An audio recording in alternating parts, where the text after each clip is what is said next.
ఒక చిన్న ఊరిలో రాము అనే బాలుడు ఉండేవాడు. అతని తండ్రి కూలీ, తల్లి ఇంటి పనులు చేసేది. కుటుంబం పెద్దగా ధనవంతం కాదు, కానీ ప్రేమ మాత్రం అపారంగా ఉండేది. ఒకరోజు పాఠశాలలో టీచర్స్ చెప్పారు, రేపు మీరు మీ తండ్రి గురించి ఒక చిన్న కథ రాయాలి.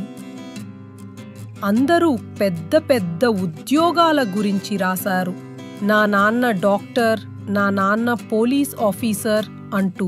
రాము మాత్రం నిశ్శబ్దంగా కూర్చున్నాడు. తరువాత రోజు రాము రాసిన చిన్న నోటు అందరికీ కన్నీళ్లు తెప్పించింది.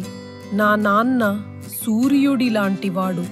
ఆయన కష్టపడితేనే మా ఇంట్లో వెలుగు ఉంటుంది. టీచర్ ఆ మాట చదివి కాసేపు మౌనంగా ఉన్నారు.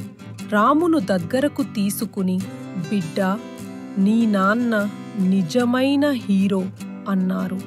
ఆ రోజే తరగతి మొత్తం అర్థం చేసుకుంది. పని చిన్నదే అయినా ప్రేమతో చేసినదే గొప్పది అని.